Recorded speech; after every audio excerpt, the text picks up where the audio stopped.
in terms of cryptocurrencies generally, I can say almost with certainty that they will come to a bad ending. Now, when it happens or how or anything else, I don't know. But I know this, if I could buy long-term puts, if I could buy a 5-year put on every one of the cryptocurrencies, I'd be glad to do it, but I would never short a dime's worth. Have you thought about trading the futures to take a negative position on Bitcoin? No. You would not do that? No. There's no reason. I get into enough trouble with things I think I know something about. Why in the world should I take a long or short position in something I don't know anything about? So, we don't have to know what cocoa beans are going to do or cryptocurrencies. We just have to focus on 8 or 10 stocks businesses basically that we think are decent businesses. But I do think that I think what's going on definitely will come to a bad ending. I mean, you've got virtually everybody. I have a class. I have 11 schools coming on Friday. The questions will be on Bitcoin, and I won't know the answers.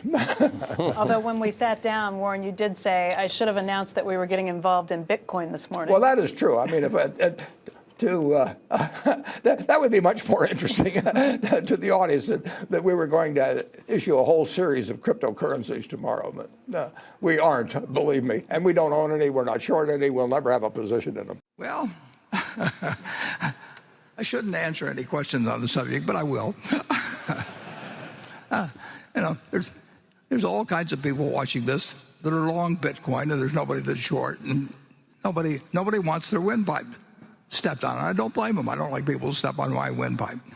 But I would say this, that if the people in this room owned all of the farmland in the United States, and you offered me a 1% interest in it, and you said for a 1% interest in all the farmland in the United States, pay our group, well, let's see, 10 trillion, pay us this bargain price, $25 billion. I'll write you a check this afternoon, $25 billion, now I own 1% of the farmland. If you tell me you own 1% of the apartment houses in the United States, and you offer me a 1% interest, so I'll have a 1% interest in all the apartment houses in the country, and you want whatever it may be for it, then call it another $25 billion or something. I'll write you a check. It's very simple. Now, if you told me you owned all of the Bitcoin in the world, and you offered it to me for $25, I wouldn't take it, because what would I do with it? I have to sell it back to you one way or another. I mean, maybe I have the same people, but it isn't going to do anything. The apartments are going to produce rental, and the farms are going to produce food. And if I've got all the Bitcoin, I'm back where whatever his name was, who may or may not have existed, was 15 years ago. If I've got it all, he could create a mystery about it. But everybody knows what I'm like. I mean, so if I'm trying to get rid of it, people will say, well, why should I buy some Bitcoin from you? I mean, why don't you call it Buffett coin? Make your own or something. Do something. But I'm not going to give you anything for it. And you'd be right, incidentally. But that explains the difference between productive assets and something that depends on the next guy paying you more than the last guy got. Now, net, if you look at it, a lot of commissions have been paid, and there's all kinds of frictional costs that are very real that somebody has paid to a bunch of people who facilitate this game. But whatever one group of the public has taken out, or one group of owners, has come in from other people. I mean, other people have entered the room and they move money around, but there's no more money in the room. It just changed hands with a lot of maybe fraud and costs involved, and a whole bunch of things. You lose, you forget the numbers or forget the equation. You can do that with a lot of things. I mean, it's been done throughout history. Certain things have value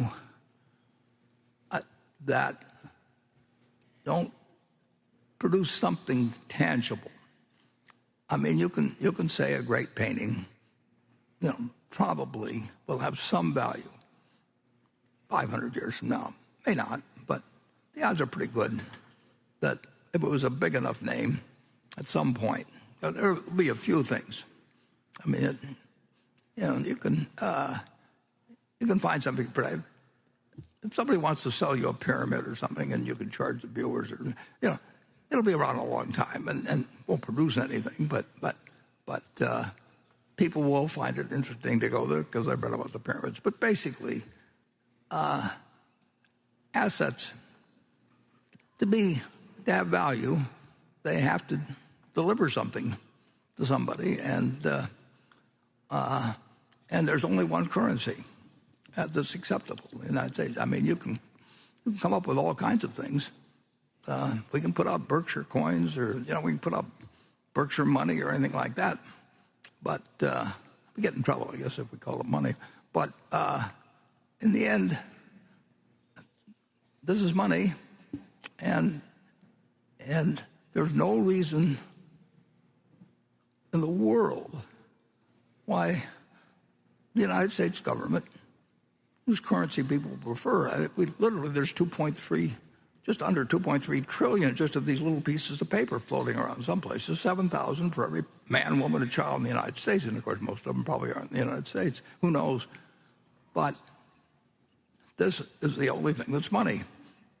And anybody that thinks the United States is going to change to where they let Berkshire money replace theirs, is out of their mind. I mean, so anyway, with those few deficiencies, you can, whether it goes up or down in the next year or 5 years, 10 years, I don't know. But the one thing I'm pretty sure of is that it doesn't multiply, it doesn't produce anything. It's got a magic to it, and people have attached magics to lots of things. I mean, the gold on Wall Street, create magic. We are not an insurance company; we're a tech company. Well, they're an insurance company, but a dozen people or so have raised a lot of money. They just say, just don't pay any attention to the fact that we sell insurance. We are a tech company. Well, in the end, they wrote insurance, and overwhelmingly, they've lost a lot of money since then. You can make up things that work well in getting money from other people, and that's why